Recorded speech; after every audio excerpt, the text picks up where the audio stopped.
যুক্তরাষ্ট্র প্রতিনিধি কামরুজ্জামান হেলাল, পর্তুগাল প্রতিনিধি আনোয়ার এইচ খান ফাহিম, সৌদি আরবের জেদ্দা প্রতিনিধি হানিস সরকার উজ্জ্বল ও কাতার প্রতিনিধি গোলাম মাওলা আকাশের পাঠানো তথ্যচিত্রে প্রবাসী সংবাদ জানাচ্ছেন সামদানি প্রত্যয়। যুক্তরাষ্ট্রের মিশিগান স্টেটের সাউথফিল্ডের হিলটন গার্ডেন ইন হোটেলে গেল শুক্রবার শুরু হলো federation of Bangladesh associations in North America ফোবানার ৩৮তম আসর। মোদের গরব মোদের দেশ, হৃদয়ে বাংলাদেশ এই স্লোগানে বাংলাদেশ ও আমেরিকার জাতীয় সঙ্গীতের মধ্য দিয়ে ৩ দিনব্যাপী এই উৎসবের উদ্বোধন করেন আয়োজক কমিটি ও সংগঠনের নেতারা।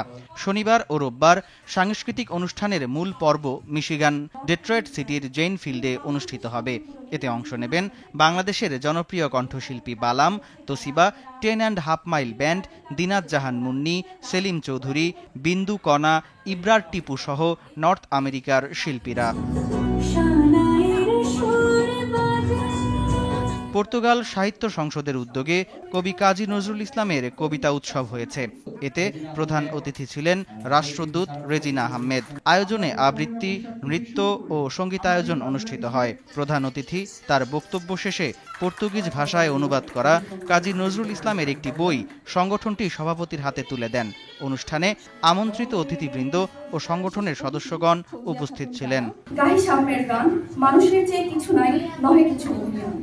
বৈষম্য বিরোধী ছাত্র আন্দোলনে ঐক্য প্রকাশ করে আন্দোলন করায় গ্রেপ্তারকৃত প্রবাসীদের আইনি সহযোগিতা দেয়ার ও প্রবাসীদের সমস্যা সমাধানে অন্তর্বর্তী সরকারকে আহ্বান জানিয়েছেন সৌদি আরবের জেদ্দার কেলো আরবাতাসের ব্যবসায়ীরা। অনুষ্ঠানে সভাপতিত্ব করেন আব্দুল কাদের ও সঞ্চালনায় ছিলেন মোহাম্মদ ফুরকান।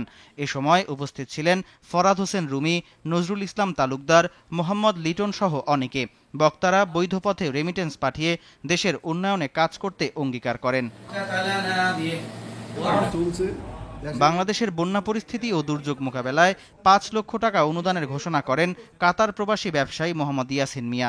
রাজধানী দোহার এক রেস্টুরেন্টে সংবাদ সম্মেলনে তিনি এ ঘোষণা দেন। পাশাপাশি দুর্যোগকালীন সহায়তা করতে কাতার প্রবাসীদের এগিয়ে আসার আহ্বান জানান তিনি। সামদানি প্রত্যয়, RTV।